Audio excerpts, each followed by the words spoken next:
Baci sospesi, un progetto di Barbara Sbrocca.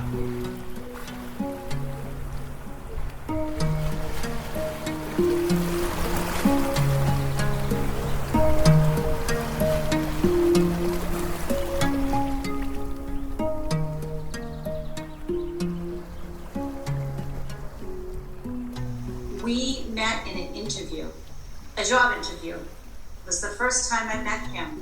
It was 6 people interviewing me. So I was very nervous, and they were interviewing me in Spanish and English. And I didn't know a lot of Spanish at that time. He was a native Spanish speaker, Colombian. He was kind. He made jokes. He just made me feel so at ease. I just felt so comfortable with him. I remembered him out of everybody else in the group. And at that time, I wasn't consciously aware, at any rate, I wasn't consciously aware that there was a connection there. I did get the job, and many times we would see each other at meetings. And I would be so excited to see him, because I would just feel like this warmth and this love from him, this kindness. It just felt good around him. Yet again, I wasn't aware of anything romantic, and it may have been because at the time he was married. Skip ahead, I had moved to Costa Rica, I moved away, and he started emailing me. He was separated at that time. He was no longer with his first wife. I didn't know that. And I happened to bump into him at a school that my sister worked at that they taught together. It was during the summer. I decided to go ahead for my sister. I knew where her classroom was. In the 10 minutes of the entire summer, he decided to go to that school at the very same time to download something off the computer. So because I left early, and he decided at that very moment, we were both in the classroom, we could hear each other, and we both went to the door in the middle, and we both just kind of, oh, hey, hi, how are you? We kind of just pulled that, and it was just like this instant. And I was just so happy to see him, and vice versa. And we talked for a while. He invited me out for coffee, and I said no because I was too busy. And I didn't know that he was interested in me. And my sister had come in that time, was listening to us talk, and said, he likes you. I go, no, he's just a friend. She goes, no. She goes, he's been depressed for a year because of the separation from his wife. He's been miserable. This is the happiest I've ever seen him. The first time I've seen him animated again with life. I went home thinking about what she said, and something prompted me to call him and invite him to a family party. He went, and as soon as he showed up at the door, it was like Cupid said, boom! I was instantly in love. I knew then. And I went back to Costa Rica. We stayed in touch. We were talking on the phone. And when I moved back from Costa Rica, we began dating. We fell in love. Well, we already did, but and then we moved in together a year later, and we're together for 16 years. It was absolute love. I did not expect it when it happened, and when it did, it was magical. Absolutely magical, and it seems so easy compared to other relationships. And it's that love, that strong love that we shared, that has allowed me to be able to still live my life, get up every morning, despite his loss.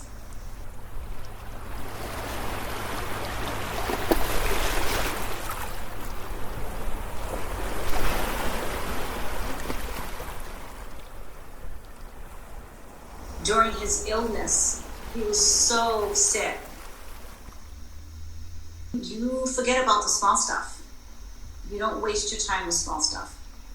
And there were a lot of times he was in the hospital getting treatments, and especially at the end of his life, he was bedridden, and it hurt, it pained him to be touched. He was in a lot of pain. So we spent a lot of time in those last few months just looking in each other's eyes. Way more than we usually did, because we had the time. And the deeper I could see into his soul, the more in love I became with him, because I could see his soul and who he really was. And I realized he is so much more than his body. I said, wow, he's absolutely pure love, nothing else. Any imperfections of anything in our relationship over the years or in his withering body just melted away as I became acutely aware of his pure love. And I fell more in love with him because I realized who he truly was. And because of that, it mirrored that back, and I realized, wow, that's who I am too. That's who all of us are. We are only pure love. And that is the gift, the biggest gift that my husband has given me and continues to give me and continues to give others, just with the life that he led and how he led it. I'm so grateful. My husband was very confident, or so it seemed. He was a life of the party. He was very wise, always making jokes and making everybody else feel so comfortable and feeling special. Yet within him, it's like this war was going on within him.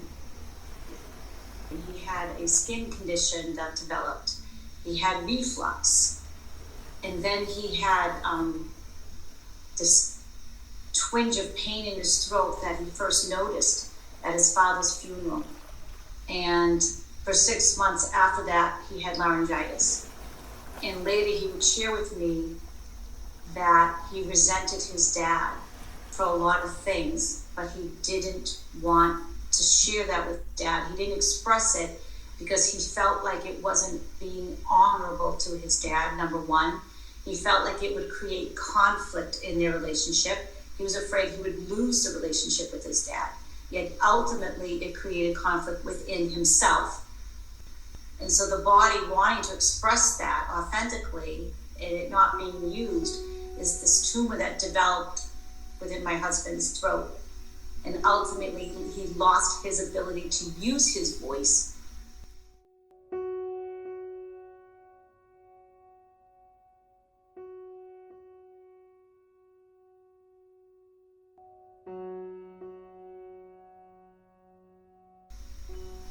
He literally ended up getting a tumor to the point where his voice box was removed and he couldn't speak at all.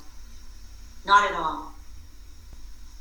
And it helped him to develop an awareness of why that was. A lot of introspection, a lot of reflection, a lot of growth with that, and not just the tumor growth.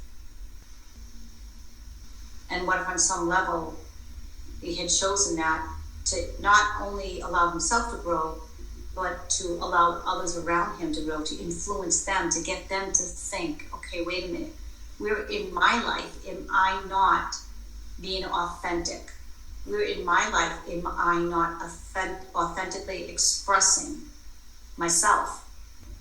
And that's when I really took a deep dive and decided, let me take a look at what's going on with me and the pain that I'm feeling in my body. And I realized there was a lot of self-hatred that I was harboring, just like him. And I could have just as easily had the cancer. His was like a wake-up call for me and said, I've got to do something, because I started to have throat pain when he was ill, and it became worse when he died. And I feel like it was always there, but it just made itself louder.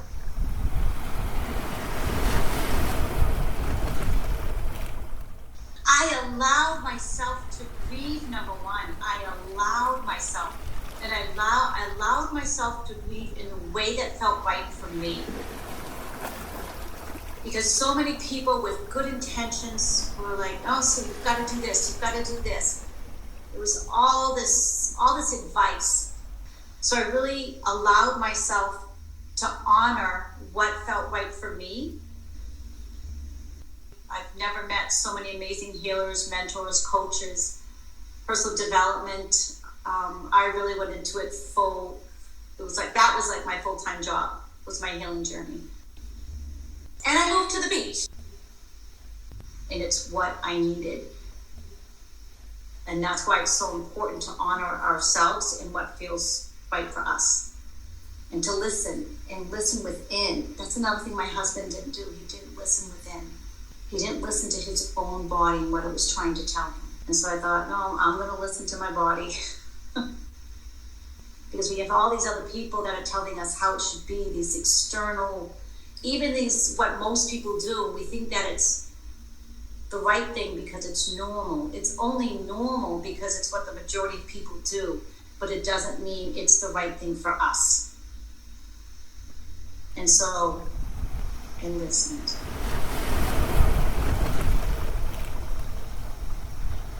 My husband loved to cook.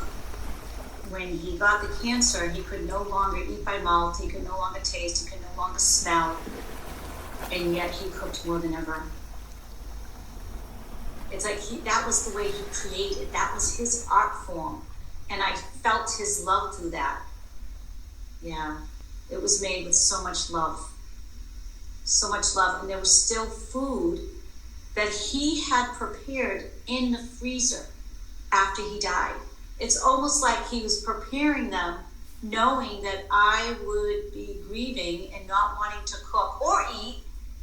It's like he prepared all of it for after he was gone. In a garden, he planted so many seeds, so many beautiful flowers, and he was gone, and that's where I sat and could feel his essence, his energy, and I just sat for hours in front of that garden, just smelling the fragrance of the flowers, and I felt like he was there. Yeah. He left so many gifts. So many gifts.